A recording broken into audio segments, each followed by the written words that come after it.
Hello guys, स्वागत है आपका रिलीजियस एकेडमिक के यूट्यूब चैनल पर। गाइस, जैसे कि हम लोग 6 क्लास पढ़ चुके हैं और 6 क्लास में क्या पढ़े हैं? फर्स्ट इन इंडिया, भारत में प्रथम। तो भारत में प्रथम को हम लोग सबसे पहले डीप में पढ़े, फिर उसके बाद भारत में प्रथम फर्स्ट इन इंडिया से रिलेटेड एक टेस्ट लिए। ठीक है। और आज आपका यह 7वां क्लास है, जिसमें हम लोग एक नए टॉपिक को इंटरनेशनल ऑर्गेनाइजेशन को लेकर आए हैं। और इंटरनेशनल ऑर्गेनाइजेशन हम लोग क्या क्या कवर करेंगे, तो चलिए देखते हैं कि इंटरनेशनल ऑर्गेनाइजेशन हम लोग क्या क्या कवर करेंगे। तो सबसे पहले कवर करेंगे यूएनओ, फिर उसके बाद डब्ल्यूएचओ, फिर उसके बाद डब्ल्यूटीओ, फिर यूनेस्को, फिर ब्रिक्स, फिर उसके बाद सार्क, फिर उसके बाद ओपेक, फिर नाटो, फिर आईएमएफ, फिर वर्ल्ड बैंक। तो वन बाय वन सारे ऑर्गेनाइजेशन को डीप में पढ़ेंगे। जैसे हम लोग भारत में प्रथम फर्स्ट इन इंडिया को डीप में पढ़े, फिर उससे रिलेटेड एक टेस्ट हुआ, ठीक उसी प्रकार ये सारे इंटरनेशनल ऑर्गेनाइजेशन को हम लोग डीप में पढ़ेंगे, फिर इसी से रिलेटेड एक टेस्ट होगा। ठीक है। फिर हम लोग एक नए टॉपिक की तरफ बढ़ेंगे। तो आज की क्लास में हम लोग क्या कवर करने वाले हैं? United nation Organization, UNO. ठीक है। आई होप आपको ये सब बातें समझ में आ गया होगा। तो चलिए वीडियो को स्टार्ट करते हैं। तो सबसे पहले हम देखेंगे कि यूएनओ का फुल फॉर्म क्या होता है। तो यूएनओ का फुल फॉर्म क्या होता है? यूनाइटेड नेशन ऑर्गेनाइजेशन, जिसका हिंदी नेम होता है संयुक्त राष्ट्र संगठन। ठीक है। तो यूनाइटेड नेशन ऑर्गेनाइजेशन के बारे में हम लोग वन बाय वन करके सारी चीज़ों को पढ़ेंगे। तो इसमें पहले देखेंगे कि इसका उद्देश्य, इसका एम क्या है, फिर देखेंगे कि इसका इंट्रोडक्शन क्या है, फिर देखेंगे कि यूनाइटेड नेशन ऑर्गेनाइजेशन का स्ट्रक्चर क्या है, यह किन किन चीज़ों से मिलकर बना है। ठीक है। तो सबसे पहले क्या देखेंगे कि इसका एम, इसका उद्देश्य क्या है। तो यूनाइटेड नेशन ऑर्गेनाइजेशन का मेन उद्देश्य होता है विभिन्न देशों में शांति एवं सुरक्षा को स्थापित करना या अंतर्राष्ट्रीय सहयोग को बढ़ावा देना। ठीक है। तो सभी देशों में या विभिन्न देशों में शांति एवं सुरक्षा, peace and security, peace and security, शांति एवं सुरक्षा को स्थापित करना। ठीक है। तो ये तो हो गया आपका यूनाइटेड नेशन ऑर्गेनाइजेशन का उद्देश्य। इसके बाद हम देखेंगे इंट्रोडक्शन। तो यूनाइटेड नेशन ऑर्गेनाइजेशन के इंट्रोडक्शन में सबसे पहले हम देखेंगे कि जो यूनाइटेड नेशन ऑर्गेनाइजेशन होता है, यह विश्व की विश्व की वर्ल्ड की सबसे लार्जेस्ट इंटरनेशनल ऑर्गेनाइजेशन होता है। सबसे लार्जेस्ट इंटरनेशनल ऑर्गेनाइजेशन होता है। ठीक है।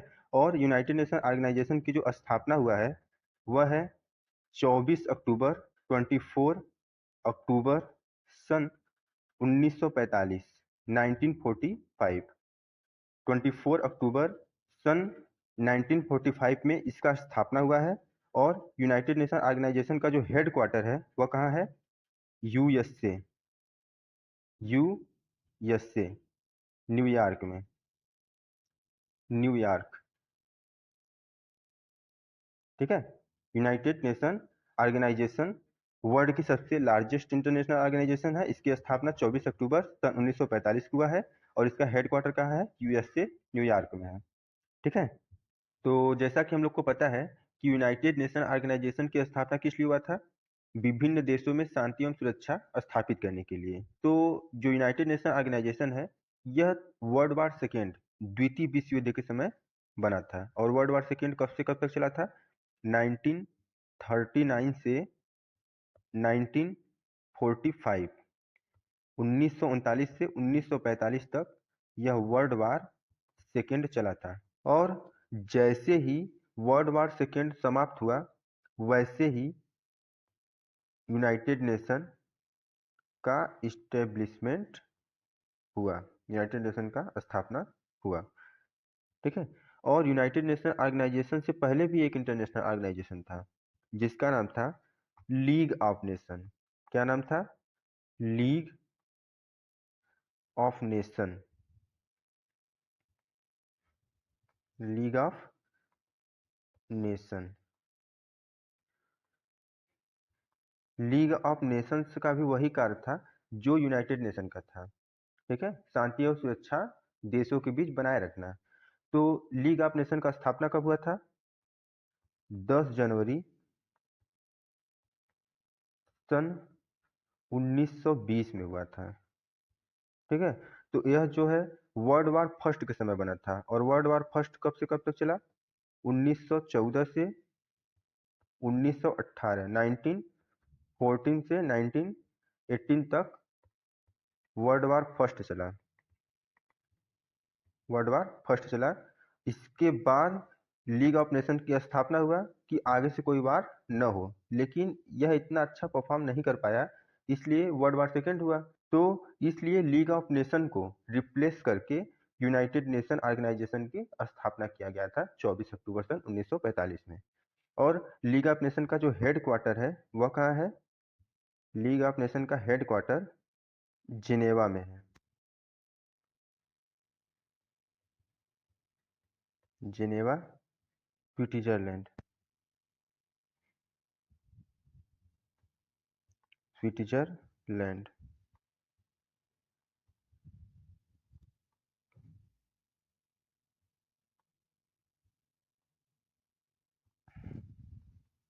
जेनेवा स्विट्जरलैंड में इनका हेडक्वार्टर है। ठीक है। तो लीग ऑफ नेशन की स्थापना 10 जनवरी सन 1920 में हुआ था। कब हुआ था? वर्ल्ड वार फर्स्ट के समय हुआ था। वर्ल्ड वार फर्स्ट 1914 से 1918 तक हुआ। फिर इसके बाद लीग ऑफ नेशन का स्थापना 10 जनवरी 1920 को हुआ कि आगे से कोई युद्ध न हो, लेकिन यह इतना अच्छा परफॉर्म न कर पाया, इसलिए वर्ल्ड वार सेकेंड हुआ। ठीक है। इसलिए लीग ऑफ नेशन को रिप्लेस करके यूनाइटेड नेशन ऑर्गेनाइजेशन को बनाया गया। ठीक है। और लीग ऑफ नेशन का हेडक्वार्टर कहाँ है? जेनेवा, स्विट्जरलैंड है। एक बार क्विक रिवीजन करते हैं। तो यूनाइटेड नेशन ऑर्गेनाइजेशन वर्ल्ड की सबसे लार्जेस्ट इंटरनेशनल ऑर्गेनाइजेशन है। इसका स्थापना 24 अक्टूबर सन 1945 में हुआ था। इसका हेडक्वार्टर कहाँ है? यूएसए, न्यूयॉर्क में है। और इसको इस्टेब्लिश क्यों किया गया था? कि विभिन्न देशों में शांति और सुरक्षा बनी रहे। ठीक है। तो यूनाइटेड नेशन ऑर्गेनाइजेशन जब वर्ल्ड वार सेकेंड हुआ, तो वर्ल्ड वार सेकेंड कब से कब तक हुआ? 1939 से 1945 तक। और इस वर्ल्ड वार को खत्म होते ही यूनाइटेड नेशन ऑर्गेनाइजेशन का इस्टेब्लिशमेंट, स्थापना हुआ। ठीक है। और इसके पहले भी एक इंटरनेशनल ऑर्गेनाइजेशन था जिसका नाम था league of nation. League of nation का स्थापना 10 जनवरी 1920 में हुआ था। और league of nation world war first के टाइम पे बना था। वर्ल्ड वार फर्स्ट 1914 से 1918 तक चला। तो लीग ऑफ नेशन को बनाया गया कि आगे से कोई युद्ध न हो, लेकिन ये अच्छा परफॉर्म न करा, इसलिए वर्ल्ड वार सेकेंड हुआ। ठीक है। वर्ल्ड वार सेकेंड के बाद यूनाइटेड नेशन ऑर्गेनाइजेशन की स्थापना किया गया। तो ध्यान दीजिएगा कि अगर क्वेश्चन आए कि यूनाइटेड नेशन ऑर्गेनाइजेशन किस इंटरनेशनल ऑर्गेनाइजेशन को रिप्लेस करके बनाया गया है, तो वह है league of nation. United nation organisation league of nation को रिप्लेस करके बनाया गया है।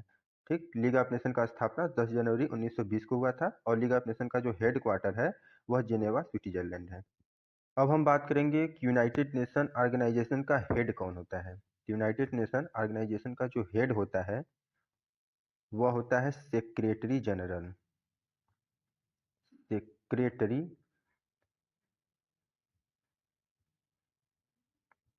जनरल।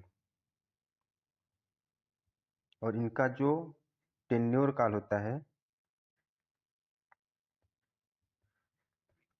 वह 5 ईयर का होता है, 5 साल का होता है। ठीक है। और वर्तमान में यूनाइटेड नेशन ऑर्गेनाइजेशन का हेड कौन है, सेक्रेटरी जनरल कौन है? तो उनका नाम है एंटोनियो गुटेरस। Antonio Guterres. ठीक है। और ये कहाँ के थे? पुर्तगाल के थे।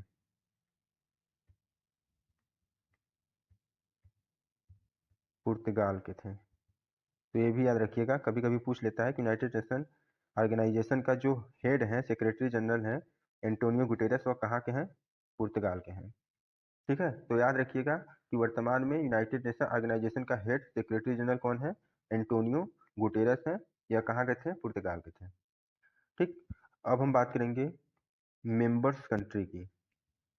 तो यूनाइटेड नेशन ऑर्गेनाइजेशन में मेंबर्स कंट्री की बात करेंगे। तो टोटल मेंबर कंट्री कितनी थी यूनाइटेड नेशन ऑर्गेनाइजेशन में? 193। 193 मेंबर कंट्री थे। ठीक है। और यूनाइटेड नेशन ऑर्गेनाइजेशन में 6 ऑफिशियल लैंग्वेज हैं। 6 ऑफिशियल लैंग्वेज हैं। 6 ऑफिशियल लैंग्वेज हैं, और वह 6 ऑफिशियल लैंग्वेज कौन कौन से हैं? अरेबिक। तो ये सारे पॉइंट आपके लिए इंपॉर्टेंट हैं, स्किप नहीं करना है। Next official language Chinese,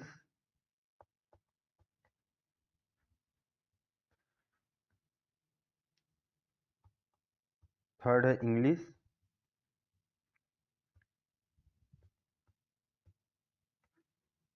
fourth है फ्रेंच,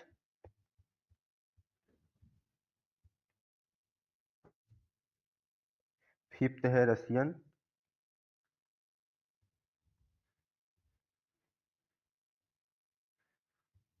और सिक्स्थ है स्पेनिश।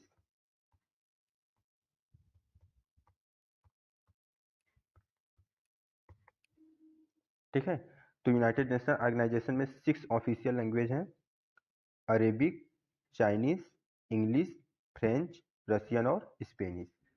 तो इतनी सारी बातें आपको यूनाइटेड नेशन ऑर्गेनाइजेशन में इंट्रोडक्शन से रिलेटेड याद रखना है। ठीक है, और अगर आप एनटीपीसी की तैयारी करते हैं तो आप इतने ही पढ़ लीजिए, इससे ज़्यादा पढ़ने की कोई ज़रूरत नहीं है। ठीक है गाइस, तो आशा करते हैं कि आपको इतनी सारी बातें समझ में आ गया होगा। अब हम लोग यूनाइटेड नेशन ऑर्गेनाइजेशन के स्ट्रक्चर को देखेंगे। ठीक है, तो यूनाइटेड नेशन ऑर्गेनाइजेशन के स्ट्रक्चर में सबसे पहली बात आपको याद रखना है कि यूनाइटेड नेशन ऑर्गेनाइजेशन के 6 प्रमुख अंग होते हैं। 6 प्रमुख अंग होते हैं। ठीक है, इस 6 प्रमुख अंग से मिलकर यूनाइटेड नेशन ऑर्गेनाइजेशन यूएनओ बना होता है। तो यूनाइटेड नेशन ऑर्गेनाइजेशन के कितने प्रमुख अंग होते हैं? 6 प्रमुख अंग होते हैं, जिसमें से पहला है यूनाइटेड नेशन का जनरल असेंबली, दूसरा है सिक्योरिटी काउंसिल, तीसरा है सेक्रेटेरिएट, चौथा है इकोनॉमिक्स एंड सोशल काउंसिल, पांचवा है international court of justice and छठा है ट्रस्टीशिप काउंसिल। ठीक है, तो सबसे पहला अंग है यूएन का general assembly. General assembly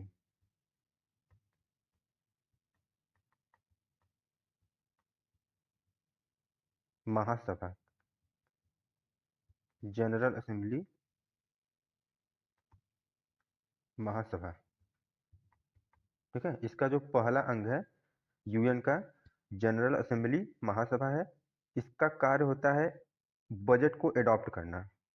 budget को एडॉप्ट करता है यह, बजट को एडॉप्ट करता है। और जो यूनाइटेड नेशन ऑर्गेनाइजेशन यूएनओ का जो हेड होता है सेक्रेटरी जनरल, उसको भी यह इलेक्ट करने का कार्य करती है, चुनने का कार्य करता है। ठीक है, तो जो हेड होता है, हेड होता है secretary general united nation organisation का, कौन है इस समय? Antonio Antonio Guterres. ठीक है, एंटोनियो गुटेरस। तो इनको भी चुनने का कार्य कौन करता है? यूनाइटेड नेशन का जो पहला प्रमुख अंग है जनरल असेंबली, वही इनको चुनने का कार्य करता है।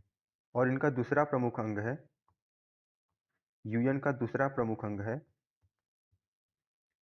Security council. सिक्योरिटी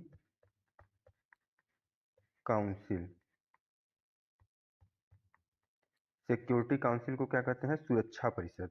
ठीक है, और इसमें 15 मेंबर्स होते हैं। सिक्योरिटी काउंसिल में कितने मेंबर्स होते हैं?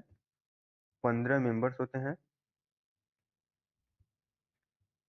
और 15 मेंबर्स में जो होते हैं 5 अस्थाई मेंबर्स होते हैं और 10 अस्थाई मेंबर्स होते हैं। 5 परमानेंट होते हैं और 10 नॉन परमानेंट होते हैं। ठीक है, 5 परमानेंट सदस्य होते हैं, 10 नॉन परमानेंट सदस्य होते हैं। और यह जो 10 नॉन परमानेंट मेंबर हैं, इनको यह 2 साल के लिए इलेक्ट करती है। 2 ईयर्स के लिए इलेक्ट करता है। कौन करता है यह? General assembly. तो जनरल असेंबली यूनाइटेड नेशन का जो हेड होता है, जो सेक्रेटरी जनरल होता है, उनको भी चुनने का कार्य करता है। और सिक्योरिटी काउंसिल में जो 10 अस्थायी सदस्य हैं, उनको भी 2 वर्ष के लिए इलेक्ट करने का कार्य करता है।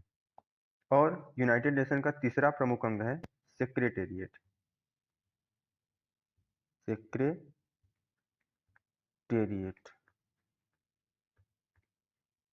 सेक्रेटेरिएट मतलब क्या होता है? सचिवालय। इसका जो हेड होता है, वह पूरे यूनाइटेड नेशन ऑर्गेनाइजेशन का हेड होता है। ठीक है, तो ये आपको याद रखना है सेक्रेटेरिएट में कि जो सेक्रेटेरिएट का हेड होता है, वही पूरे यूनाइटेड नेशन ऑर्गेनाइजेशन का हेड होता है। ठीक है, और यूनाइटेड नेशन ऑर्गेनाइजेशन का अगला प्रमुख अंग है economic and social council. Economic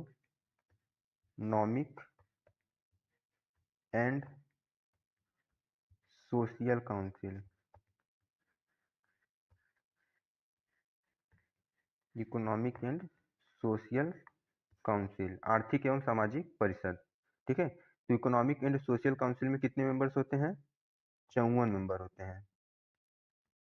54 members होते हैं, और इस 54 मेंबर्स को भी जनरल असेंबली 3 साल के लिए चुनने का कार्य करता है।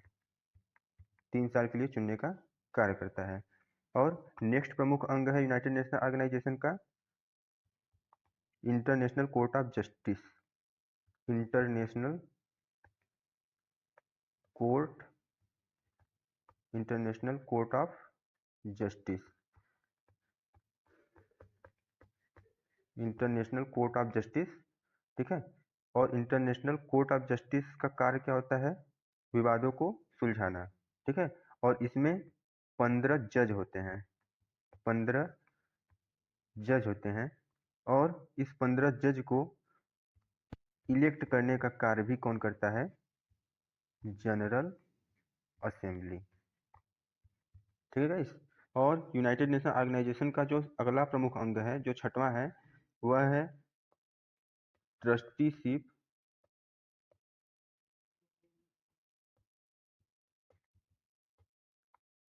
Trusteeship council. ट्रस्टीशिप काउंसिल यह सन 1994 से ही इनएक्टिवेट हो गया है। इनएक्टिवेट हो गया है, या इसे सस्पेंड कर दिया गया है। ठीक है, जो यूनाइटेड नेशन ऑर्गेनाइजेशन का छठवां प्रमुख अंग है ट्रस्टीशिप काउंसिल, यह 1994 से ही इनएक्टिवेट हो गया है, इसको सस्पेंड कर दिया गया है। ये था यूनाइटेड नेशन ऑर्गेनाइजेशन का स्ट्रक्चर। तो एक बार हम क्विक रिवीजन कर लेते हैं। तो यूनाइटेड नेशन ऑर्गेनाइजेशन के कितने प्रमुख अंग होते हैं? 6 प्रमुख अंग होते हैं, जिसमें से पहला है यूनाइटेड नेशन का जनरल असेंबली, दूसरा है सिक्योरिटी काउंसिल, तीसरा है सेक्रेटेरिएट, चौथा है इकोनॉमिक्स एंड सोशल काउंसिल, पांचवा है international court of justice, and छठा है ट्रस्टीशिप काउंसिल। ठीक है, तो जो यूनाइटेड नेशन ऑर्गेनाइजेशन का पहला अंग है जनरल असेंबली, यह जो यूनाइटेड नेशन ऑर्गेनाइजेशन का हेड होता है, उसको इलेक्ट करने का कार्य करता है। और सिक्योरिटी काउंसिल सुरक्षा परिषद में जो 10 अस्थायी सदस्य होता है, उनको इलेक्ट करने का कार्य करता है। और जो United nation economic and social council में 54 मेंबर्स होते हैं, उनको भी 3 ईयर्स के लिए चुनने का कार्य करता है। और नेक्स्ट था आपका United nation court of justice, उसमें 15 जज होते हैं, उस 15 जज को भी इलेक्ट करने का कार्य जनरल असेंबली करता है। तो जनरल असेंबली इतने लोगों को इलेक्ट करने का कार्य करता है, और यह बजट को भी पास करता है। यूनाइटेड नेशन ऑर्गेनाइजेशन का दूसरा प्रमुख अंग था सिक्योरिटी काउंसिल। सिक्योरिटी काउंसिल सुरक्षा परिषद। ठीक है, इसमें 15 मेंबर्स होते हैं, जिसमें से 5 अस्थायी होते हैं और 10 अस्थायी होते हैं। 5 परमानेंट होते हैं और 10 नॉन परमानेंट होते हैं।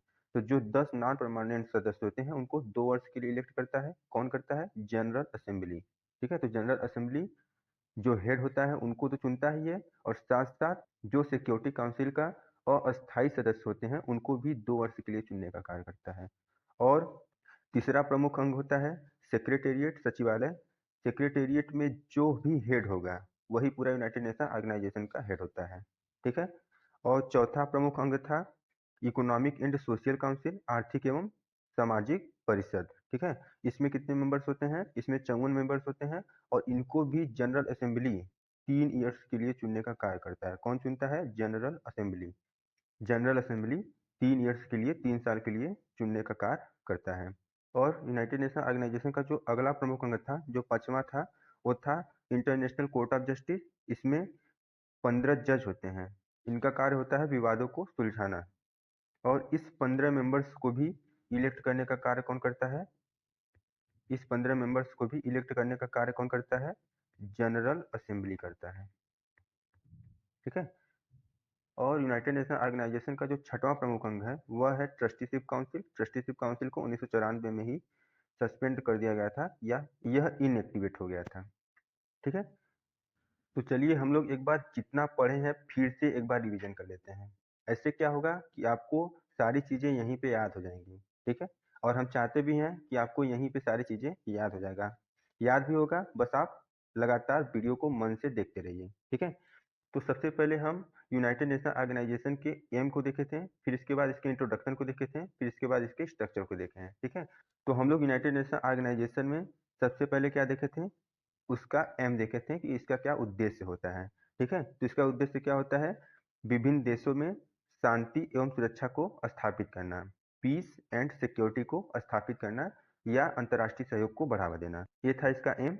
और उसके बाद हम लोग इसके इंट्रोडक्शन को देखे थे। इंट्रोडक्शन में देखे थे कि जो यूनाइटेड नेशन ऑर्गेनाइजेशन है वर्ल्ड का सबसे लार्जेस्ट इंटरनेशनल ऑर्गेनाइजेशन होता है। इसका स्थापना 24 अक्टूबर सन 1945 को हुआ था। ठीक है। और इसका जो हेड क्वार्टर था यह था यूएसए न्यूयॉर्क में। जैसा कि हम लोग जानते हैं यूनाइटेड नेशन ऑर्गेनाइजेशन का स्थापना किस लिए हुआ था? आपसी सहयोग को बढ़ावा देने के लिए। तो जब वर्ल्ड वार सेकेंड हुआ 1939 से 1945, ठीक है, वर्ल्ड वार सेकेंड चला था, तो इसके खत्म होते ही, इसके समाप्त होते ही 24 अक्टूबर सन 1945 को यूनाइटेड नेशन ऑर्गेनाइजेशन का इस्टेब्लिशमेंट हुआ था। ठीक है। और इसके पहले भी एक इंटरनेशनल ऑर्गेनाइजेशन था जिसका नाम था लीग ऑफ नेशन। तो लीग ऑफ नेशन का स्थापना 10 जनवरी सन 1920 को हुआ था। इसका हेडक्वार्टर जेनेवा स्विट्जरलैंड था। और इसका स्थापना वर्ल्ड वार फर्स्ट के टाइम पे हुआ था। वर्ल्ड वार फर्स्ट 1914 से 1918 तक चला। तो जैसे ही वर्ल्ड वार फर्स्ट खत्म हुआ लीग ऑफ नेशन की स्थापना किया गया कि आगे से कोई युद्ध न हो। लेकिन ये अच्छा परफॉर्म न कर पाया, तभी वर्ल्ड वार सेकेंड हुआ। ठीक है। तो जो लीग ऑफ नेशन है इसी को रिप्लेस करके यूनाइटेड नेशन ऑर्गेनाइजेशन का स्थापना किया गया था। और यूनाइटेड नेशन ऑर्गेनाइजेशन का जो हेड होता है उसे सेक्रेटरी जनरल कहते हैं। इसका जो कार्यकाल होता है 5 साल के लिए होता है। तो वर्तमान में जो यूनाइटेड नेशन ऑर्गेनाइजेशन का हेड है, सेक्रेटरी जनरल है, वह कौन है? एंटोनियो गुटेरस है। ठीक है। एंटोनियो गुटेरस कहाँ के थे? पुर्तगाल के थे। और यूनाइटेड नेशन ऑर्गेनाइजेशन के मेंबर्स की बात करते हैं तो इसमें 193 मेंबर कंट्री थे। ठीक है। और इसमें 6 ऑफिशियल लैंग्वेज होते हैं। और वह 6 ऑफिशियल लैंग्वेज कौन कौन थे? अरेबिक थे, चाइनीज थे, इंग्लिश लैंग्वेज थे, फ्रेंच लैंग्वेज थे, रसियन और स्पेनिश लैंग्वेज। तो 6 ऑफिशियल लैंग्वेज होते हैं यूनाइटेड नेशन ऑर्गेनाइजेशन के। ठीक है। तो इतनी सारी चीजें हम लोग इंट्रोडक्शन में पढ़े थे। अब इसके बाद हम लोग स्ट्रक्चर देखे थे यूनाइटेड नेशन ऑर्गेनाइजेशन का। तो यूनाइटेड नेशन ऑर्गेनाइजेशन के स्ट्रक्चर में सबसे पहले हम लोग क्या देखे थे कि इसके 6 प्रमुख अंग होते हैं, जिसमें से पहला है यूनाइटेड नेशन का जनरल असेंबली, दूसरा है सिक्योरिटी काउंसिल, तीसरा है सेक्रेटेरिएट, चौथा है इकोनॉमिक्स एंड सोशल काउंसिल, पांचवा है international court of justice and छठा है ट्रस्टीशिप काउंसिल। ठीक है। तो जो यूनाइटेड नेशन ऑर्गेनाइजेशन का पहला अंग है जनरल असेंबली, यह जो यूनाइटेड नेशन ऑर्गेनाइजेशन का हेड होता है उसको इलेक्ट करने का कार्य करता है। और सिक्योरिटी काउंसिल सुरक्षा परिषद में जो 10 अस्थायी सदस्य होता है उनको इलेक्ट करने का कार्य करता है। और जो United nation economic and social council में 54 मेंबर्स होते हैं उनको भी 3 ईयर्स के लिए चुनने का कार्य करता है। और नेक्स्ट था आपका United nation court of justice, उसमें 15 जज होते हैं। उस 15 जज को भी इलेक्ट करने का कार्य जनरल असेंबली करता है। तो जनरल असेंबली इतने लोगों को इलेक्ट करने का कार्य करता है और बजट को भी अडॉप्ट करता है। ठीक है। और दूसरा प्रमुख अंग था सिक्योरिटी काउंसिल। इसमें 15 मेंबर्स होते हैं। 15 मेंबर्स में 5 परमानेंट और 10 नॉन परमानेंट। और 10 नॉन परमानेंट मेंबर्स को 2 वर्ष के लिए जनरल असेंबली चुनता है, जैसा कि आपको पता है। तीसरा है सेक्रेटेरिएट। सेक्रेटेरिएट का जो हेड होता है पूरे यूनाइटेड नेशन ऑर्गेनाइजेशन का हेड होता है। चौथा प्रमुख अंग था इकोनॉमिक एंड सोशल काउंसिल। इसमें 54 मेंबर्स होते हैं। 54 मेंबर्स को 3 ईयर्स के लिए जनरल असेंबली चुनने का कार्य करता है। और 5वां था इंटरनेशनल कोर्ट ऑफ जस्टिस। इसमें 15 जज होते हैं। 15 जज को इलेक्ट करने का कार्य कौन करता है? General assembly. और 6वां और लास्ट प्रमुख अंग था यूनाइटेड नेशन ऑर्गेनाइजेशन का, वो था ट्रस्टीशिप काउंसिल, जो कि 1994 से ही इनएक्टिवेट हो गया था। तो ये था all about of united nation organisation. ठीक है।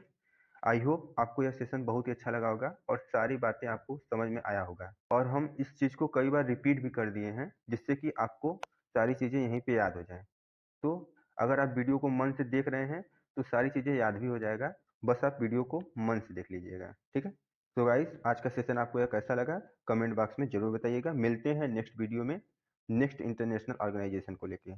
Thank you.